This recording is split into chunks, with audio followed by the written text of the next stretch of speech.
Welcome to today's Awesome Marriage Podcast. Today, you're going to have a blast with me. On our podcast today are Dedric and Krystal Polite. You may know them from their show on A&E and Hulu, 50/50 Flip. They're the founders of Polite Wealth Portal and Be Polite Properties. Today, we're going to talk about business. We're going to talk about marriage. We're going to talk about faith. It's a great episode. Let's go to the studio right now.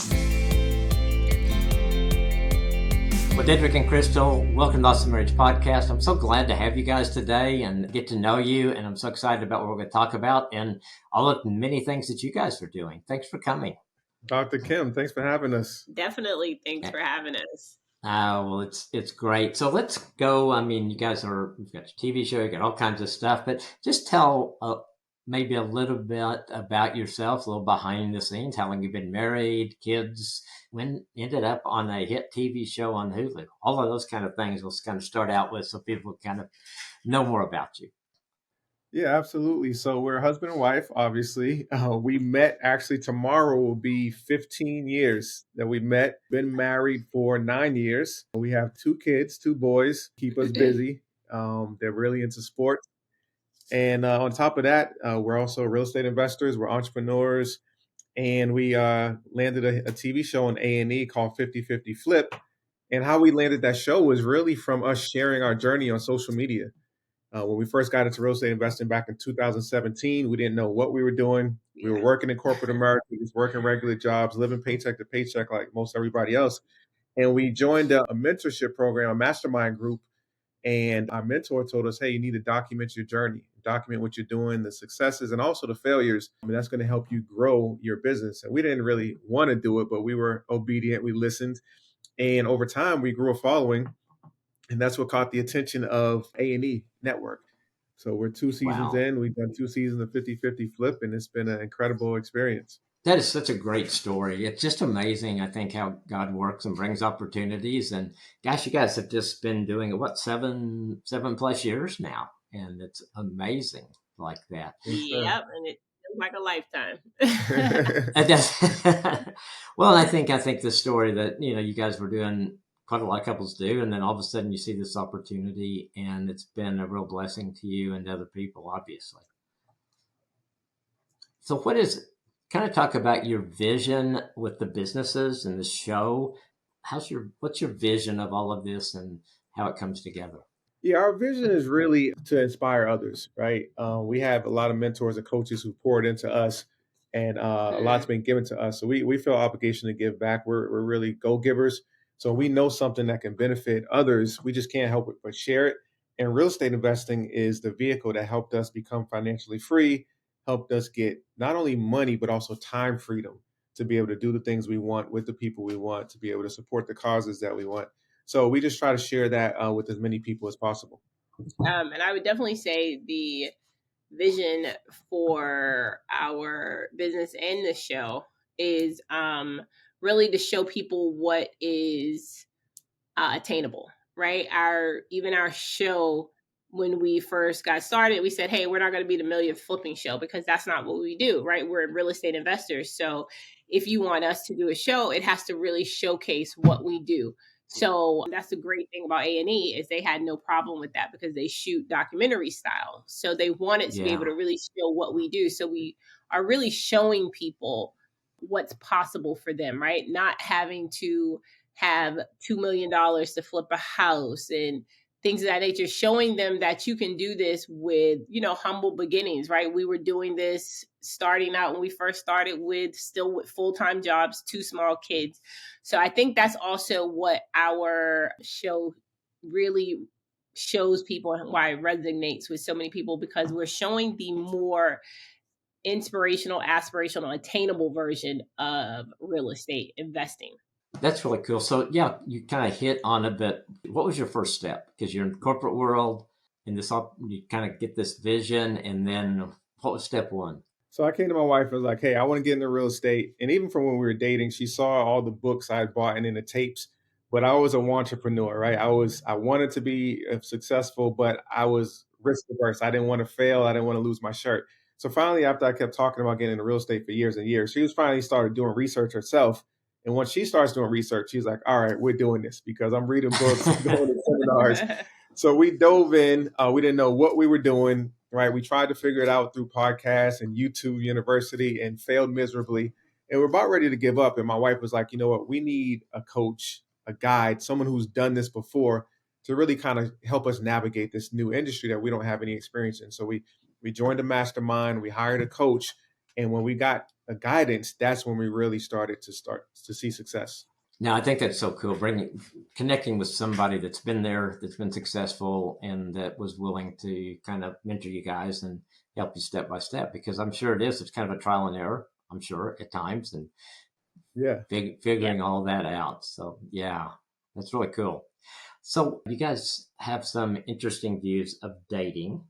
How did you see what was that, and how did that impact your marriage? I think the biggest way dating shaped our marriage is that it taught us to look beyond the surface, right?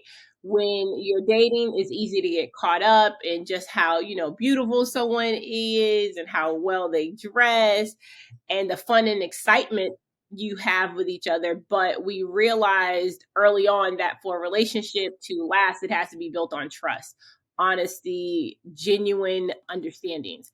And we got out all the uncomfortable questions people wait until like 6 months in it or a year in to ask. We got that out of the way immediately. Like our first date, we like to tell people, was a business meeting, right? We sat down and we got a lot of those questions out. Like, what are some of your goals in life? If you could do anything in the world, what would that be? Are you an entrepreneur? If so, what are some of the things that you've done in that field? What are some businesses you've done outside of your 9 to 5? I asked him, what is your credit score? it was an interview. It was literally an interview. Absolutely. I was grilling her. And like she said, Dr. Kim, we were both in our late 20s when we met. And again, of course, the superficial, the physical attraction was there. But again, she was looking for something deeper. I was looking for something deeper that would last. So again, I didn't mind her asking me those tough questions on our first date because that was refreshing in the dating scene that I was experiencing at the time. Like, okay, someone that knows what she wants and I know what I want. So it was actually refreshing for me. And it allowed us to go into the marriage with the mindset that it wasn't going to be perfect. We were going to face highs, we're going to face lows. So how do we prepare for it, right? And one of the ways that we prepared for it was we went to couples counseling. Literally 2 months into dating, we went to couples counseling. Why? Because both of us are products of single family households, right? Single parent households. So we weren't going to pretend like we've ever seen it done correctly. We hadn't. So I told him, I said, hey, listen, we're going to go to counseling. And he was like, oh, I'm not going. I was totally opposed to it at first. I had to most guys are. Counseling. It's, the community that I come from, it was seen as a negative, like going to get help and seeking help. So it was seen as like a weakness versus a strength. So I was like totally against it. And she was like, well, if you want to be with me, you're going to have to go to counseling. Right. So and she wasn't budget. And I was like, we've only been dating 2 months. But I reluctantly went, and I'm glad I did because I'm in there, we're on the couch, I start opening up and sharing all our problems and our issues. And now she's looking at me like, hold on, I thought you didn't want to come here. Now you're telling them everything. and I told them one of the things I learned was in a marriage, you either have a teammate or an opponent. And you need to figure out which one so you know how to move. And which is why while dating, we took that time to learn and figure out if we had a teammate in each other or an opponent. And we championed and supported each other's dreams, all while dating, which is why we were committed to sticking it out once we got married, because we were learning from each other and growing through the tough times, right? That foundation gave us something to build on, which is why it's still going strong. That is so good. Okay, Krystal, I got to ask some questions because if I had to write a script of what a woman should do on the first date, you just did it. Okay. So how did you get there? How did you know this is what I'm going to do before I have a second date with him? This is kind of maybe a one and done, I guess. Absolutely. You're right. That's kind of what it was, right? I was at a point in my life where I was ready to build, and I started building from that point on. So I know I'm a person who I absolutely hate wasting time. Like everyone knows I have OCD with being on time. I literally will have like a panic attack if I'm late.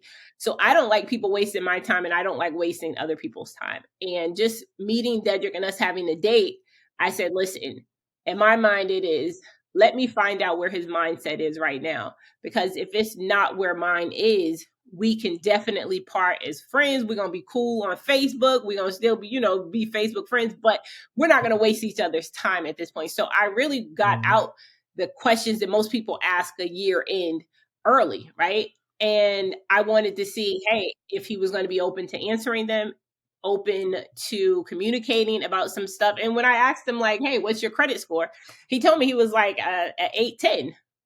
And I said, okay, but you could see he was like kind of shocked. And I asked him, I said, are you planning on living? At the time we lived in Boston.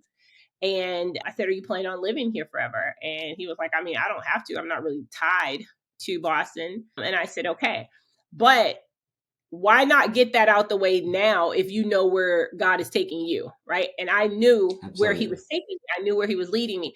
And so I told him, I said, okay, because I don't plan on being here past the next year or two. So I just wanted to see if this was something that you were open to. But people wait until you're in love, and you holding hands, and you skipping down the road to ask these questions. And then it's too late when they tell you like, oh yeah, I'm never leaving. Oh, I ain't going nowhere. Yeah. You've already given your heart to him. And exactly. I think it's hard to change that. That she doesn't have a conventional view. Like most females are actually socialized totally opposite than that, right? You want to tell where that viewpoint came from of how you approach relationships? It really just came from my mother and my brother. I have an older brother, Ty, who really helped me with growing up, right? My mom, single mother, she had to make sure her daughters were tough mentally, not just physically. And a lot of that came from not only seeing what my mother and hearing and what my mother taught me, but also seeing what she didn't do, right? I knew that my mother raised me to be super tough as a female. So it made me super tough going through life. So even when I got with Dedric, I was too tough at that point. And he had to remind me a lot of times, like, okay, it's not just you anymore, right? It's you and I can help on some things. So I learned early on to learn from other people's mistakes, but also learn from what not only people are teaching you, but what they're not teaching you. No, that is so good. And the fact that you were willing to, I think sometimes, and I talk to women that get around 30 or so and they kind of start panic, and sometimes I think they settle for less than what God has for them, honestly. And I think the fact that you were willing to say, if we're going to do this, we're going to do it right. We're going to know we're going to be on the same page on the things that are important, and then we can see where it goes. So, Dedric, okay, so you're on a date. You never had a first date like this before, I'm guessing. Never. Right. So what did you think when she pulls out? She probably put her list of questions. She had it in her mind. So what was going through your mind when she was asking all these questions?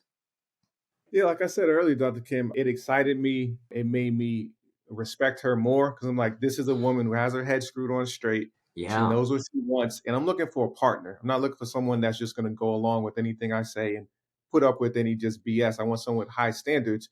And those questions showed me that she was, a person with high standards. And that's the type of woman I was looking for in my wife. He was a little shocked though, Dr. Kim, because he was like, he was like, oh, okay, we getting this out the way, okay. And some men, their ego or their pride would be kind of threatened by that. But I'm very secure myself, so I don't, mind a strong woman. She still knows I'm the man, I'm the head of the household. So again, it didn't bother me. I didn't feel threatened or anything. Again, I felt like, man, this is what I'm looking for.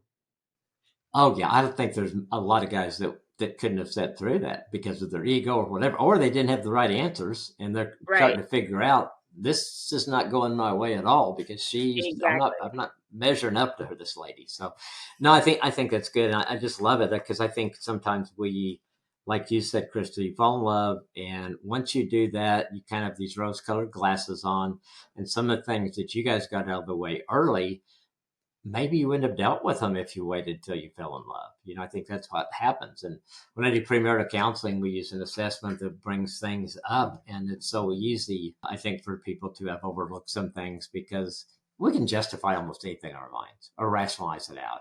Well, yeah, he may struggle in this right now. He's going to be okay once we get married, instead of saying, hey, where are we going with this deal? Yeah. Yeah, that's exactly what happens. That's really cool. And you've got 2 boys. How are you going to counsel them when it comes to that point when they're dating or beginning to look for, because you definitely had it from the female point of view. What would you do? What do you tell the boys as they get older and get into that situation? She's already counseling them. Like she's gonna pick their way. It's gonna be why would that have surprised me? Yes. Close enough. You're gonna help guide them to the right woman. That's what it is. I'm really gonna help guide them. But I really tell my sons even now, and I tell them now because my mother was telling me at that age, and I remember not understanding why she would tell me a lot of the stuff that she was telling me then. And I was like, oh my God, like my mother didn't even allow me to have too many friends because she knew and understood that, hey, too many females around you is not a good thing. And then I'm saying, oh my God, they're my friends. And she'd be like, no, they're not. And then I found out later, like, oh, okay, she was right. Like, just understand. And I'm hearing all this stuff she's telling me. So I pour into them now what type of woman as they get older that they are to look for. Right. And I tell them one, just like I told Dedric when I met him, and we met at a gas station. But when he would meet up with me to see me, he had to go where? At church. There you go. She was always at church. So literally, when I wanted to see her during the week after she got off work, she was at church. She was in different ministries. So right. So I tell my sons, one, I want you to look for a woman who has a relationship with God, who knows God, who works and has aspirations, right? She has to have goals outside of just you. Outside of you, right? She has to work and understand that working is a part of life, right? You're not taking care of anyone.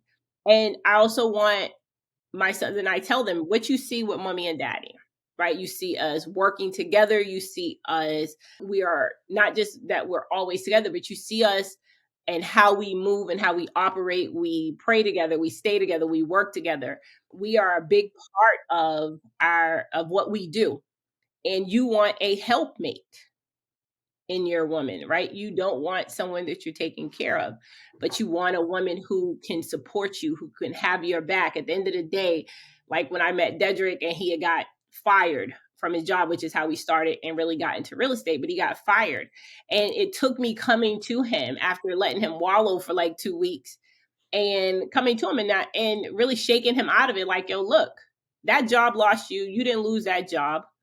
Don't ever tie your self-worth into your net worth.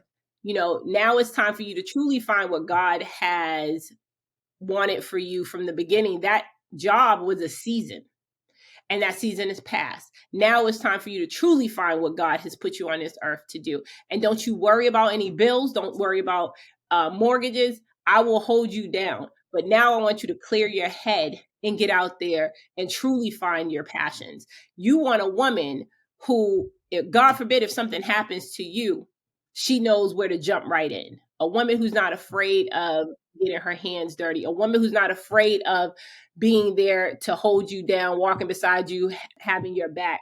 You don't want someone who is dependent on you, right? Because a lot of women, we get in our mindset where the man is the strong one, which don't allow them to be weak at any point in time. Right? Where we all know that can't be. We want a sensitive man, but we don't want him to be weak. We don't want him to cry, but you want him to be sensitive. You really can't have both. So I try to tell my sons, listen to God and then listen to me. Because mama ain't going to never steer you wrong. I promise you I'm not. And then I tell them, find a woman that has, no woman's going to have all the qualities of your mom, but find a woman that has a good portion of the qualities that your mom has. Thank you, baby. Absolutely. Absolutely. Yeah, and I agree. And then they'll find somebody that has some qualities that maybe Crystal doesn't have, but they're God put those in and they're perfect for them. And Absolutely. so, but I love that. And just helping, I agree. I don't think we can start too early helping our kids kind of form some of those values. What am I looking for, and for you guys to be able to model marriage for them, so they've got a template that they Yes. as they go out there in this crazy dating world that's out there. Absolutely. Yeah, I was just saying you're absolutely right, because if they see they had that their mom has worked their whole life, they're not going to go out and pick a woman who wants to do the complete opposite, because that's not what they're used to seeing in a woman that's being modeled. So you're absolutely right. Well, and realistic in our culture today, most couples both work to some extent, and so I think plus I think if when Nancy worked, I wanted her to find something that she enjoyed and that she liked, and she felt like she was fulfilling, able to use the gifts God gave her. And so I think just like you encourage Dedric when he lost the job to get him back in and to get him on his feet again, I think we want to do that for our wife too. I didn't want her to just do something that she hated going to every day. I wanted her to go do something where she felt like I'm making a Right. difference for somebody every day. Yes. It's Absolutely. cool. So let's switch into the role that personal growth and learning play into your lives and your marriage. How has that gone in your marriage? Yeah, I mean, we're constantly seeking knowledge, learning, and growing. I mean, every day is reading books, listening to tapes, listening to podcasts like this. I think one of the things we love about each other is that there's areas where she is way better than me, right? And she's the expert. And then there's areas where I'm way better than her. And like we lean on each other's strengths. And I'm always learning new things from her. And then she always loves that she can learn new things from me. Sometimes she says I'm the king of random facts, but she's always learning something from me. Yeah, we're definitely both big believers in constantly evolving. Whether it's as people, as parents, or as business owners, we try to push each other to be better versions of ourselves, as well as that keeps our relationship. It helps keep our relationship fresh and our conversations meaningful, right? Whether we're talking about real estate, we're talking about our boys, we're talking about growing. It really keeps us on our toes. Well, and I think it keeps you enjoying life and motivated. I believe that as long as God leaves us here, there's areas for us to grow. There's things He wants us to do, and I think if we just sit back, we're missing out on a lot of things that God has for us. So I think life is a growth experience and is a where we continue to learn and grow. And I love that you guys that's an important part of your relationship for sure. Let's talk about financial freedom. That was a goal, I think, when you guys went into this. Why was that so important to you? Why did you say we want to get to the point where it's not like Dick said earlier, paycheck to paycheck? It is we have freedom in finances. What gave Right. you that vision? Yeah. Absolutely. Well, attaining financial freedom, Dr. Kim, was critically important from us because we both come from generational poverty, right? We were raised by single moms. None of our moms were ever even owned their own home, right? And we knew we had to be the ones to break the cycle, right? They poured everything they had into us so we can live a better life. And guess what? We are. So, we don't want to try to erase where we came from, but we wanted to change the trajectory of our family tree. And financial freedom isn't just about money. It's also about having control over your life, living life on your own terms. It looks different for everyone, but for us, it means being able to send our kids to private school, being able to take off time because we own our business to go to every one of their sporting events, every recital that they Yeah. have. That's where financial freedom is to us. It's more of the time freedom to spend the time in memories with the people we love. But we also know that, like, for Dedrick and I, financial freedom for both of us could be different, right? So what I look at as financial freedom is not necessarily the same of what freedom is to Dedrick or the next person, right?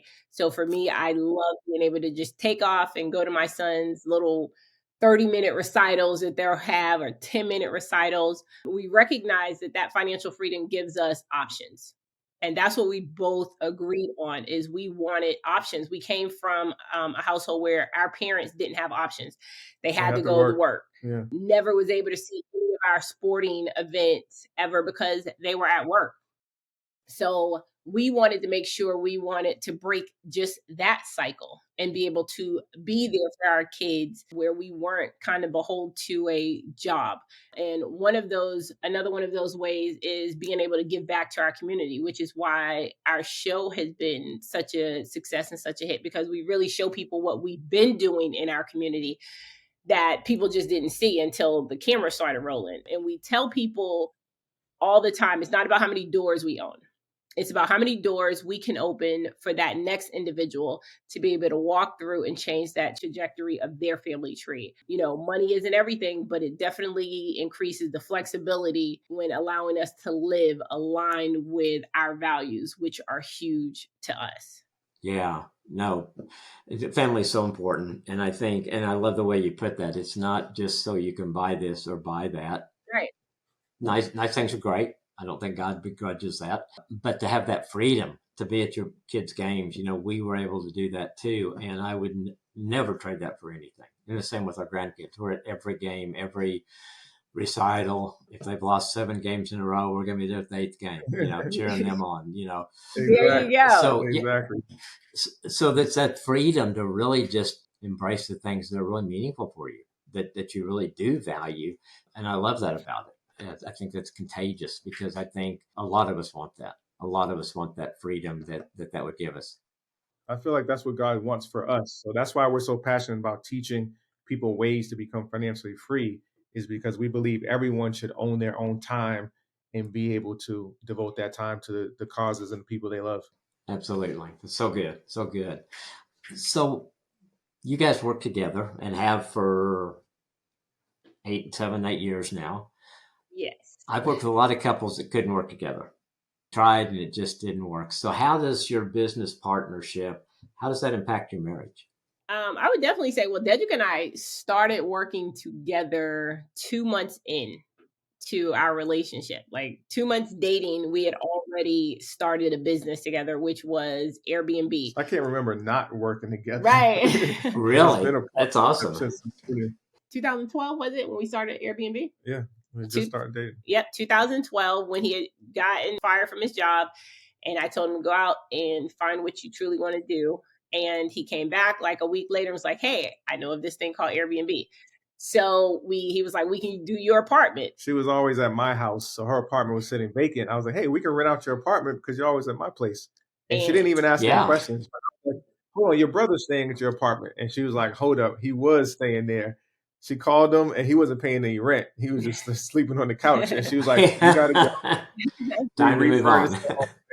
And we started renting out her apartment. And within like 4 months, we had made like $40,000 renting her vacant apartment on Airbnb. And it allowed us to pay for her mom's wedding in cash. So that was our first business together. So I don't remember a time where we haven't worked together as a couple. And that was me showing him that I believed in him. And sometimes that's really all it takes. The trust. Is that I believed in him enough to believe in his vision. And I tell people, I would never marry a man with just potential, because that potential could never come to fruition. But a man with a vision, I will marry any day of the week. And I knew he had it in him. So being partners for me just added a whole new layer on to our marriage. It's rewarding, but it also is challenging, right? So we tell people it ain't for everybody, okay? We've learned to communicate better, but we've also had help from counseling since we've been dating 2 months in 15 years ago. We have to make decisions that affect not just our lives, but the lives of our clients, our team members, our children, our family. So working together definitely forces us to be upfront about what we want and need, and not just at work or at home, but it forces us to communicate constantly, and I work from home. So this is where the separation comes in, right? Dedric works in the office. She works from the house. I work from the office because we're married and we're business partners. So it's like we need that little bit of time apart, so we're not, constantly in each other's faces. So right. No, I think that's wise. Yes. Well, I think it is. And because, and you guys have done it successfully. And I loved what you were saying, Crystal, about I think a wife sometimes doesn't realize how powerful her words are. And when a wife speaks into her husband, I can tell from our marriage, when Nancy speaks into me, I feel like I could conquer anything. If she's behind me, let's go get it. And I think women, I want wives to know that they have that. It's a gift to them. And I think as guys, I think we're just wired when our wife is on our team, man, let's go. We can do it all. I agree. I call that putting a battery in your back. If you, as a man, if your wife speaks into you and she speaks positivity and that she sees your vision and she's behind you, you'll run through a brick wall to make sure that happens. So, and my wife, she's an expert at that. That's good. That's so good. So let's talk about faith. How does your faith influence the way you do business? You're in a world that probably maybe there's not a lot of Christians at some times, or maybe there's some more than others. So how does your faith influence the way you do business? I would definitely say our faith isn't just a part of what we do. It's definitely our foundation. And we've always made that very clear to people when doing business with us or just being around us, right? It keeps us focused on the bigger picture, reminding us that true success isn't measured by profit alone, but by the lives we touch and uplift. That's what has built Be Polite, which is our company, right? And our slogan being, it costs nothing to be polite. To whom much is given, much is required. And we constantly remind ourselves of that, even when times get hard, even when we didn't have as much as we have now, we still understood how we were blessed. And we take that seriously. Faith keeps us steady when the road gets rough, and it has been rough, especially when you go to flipping tea houses on a national level. That road gets real bumpy real fast, but the faith keeps us steady. And it teaches us that every setback is a setup for growth. It gives us a purpose greater than just making it. We're here to make a difference. Our business is a blessing and a chance to serve, and to honor God by treating other people with integrity, kindness, and respect. So that's why our TV show has really resonated with so many people, because they've gotten the opportunity to say, hey, listen, we're not the landlords that, some people see where they own millions of doors, but they look at us and say, listen, they're giving back to their community, even with what they have, right? They're being a blessing to other individuals with what they have. And that's what we really want to show people, is that even if you're getting it, whether you're in real estate or you're into cooking, how can you find a way to be a blessing upon someone else? It's so good. Absolutely. And that just, and I think with that frame of mind, God's going to open up a lot of other kind of doors for you to be in the community, to be generous, to do things like that. Yeah, he's constantly opening up doors for us. Yes. It's amazing. That's so cool. So let's say you guys are experts in business. So what business principles transition into marriage? What can couples utilize from business principles to strengthen their marriage? Anything come to mind? Yeah, I would say number one is communication.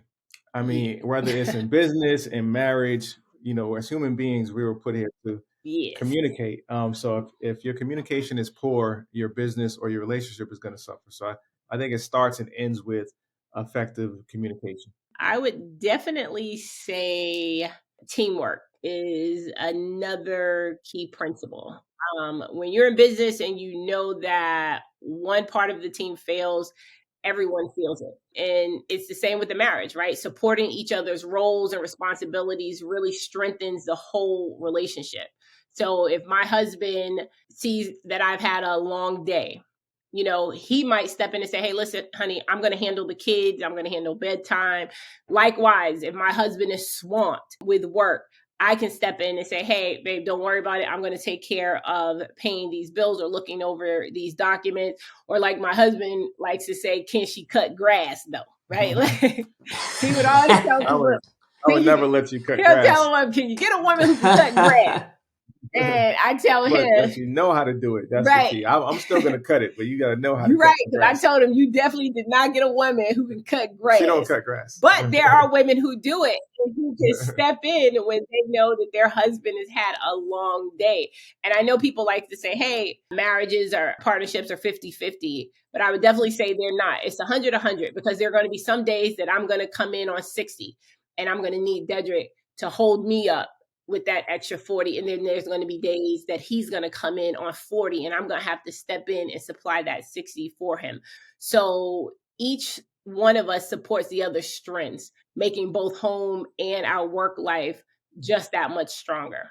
Well, and when you're both doing that for each other, it works because you're not thinking, I'm doing all this stuff and he never does anything, or I'm doing all this and she never does anything. You guys are balancing it out. And right, one of you may be on the stretcher for a while when the other's carrying it, and some time later the other's on the stretcher and the other person's carrying it. So yeah, that's really good. It's not easy. It's a constant balancing act of trying to, absolutely contribute.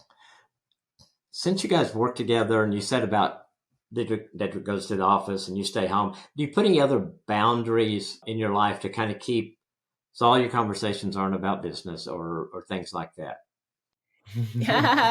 We try to. It's not easy. Sometimes it blends, Yeah, but I would definitely say we go to get couples massages like every 2 weeks. We go to get facials every month. Date nights. We have date nights. We can't talk about business during date nights. Regularly. Yeah, so put a boundary around that. Yeah.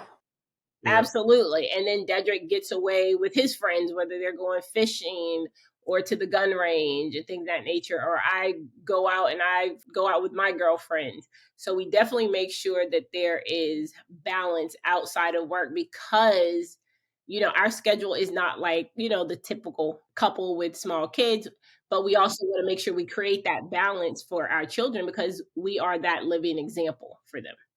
Absolutely. That's good. That's really good.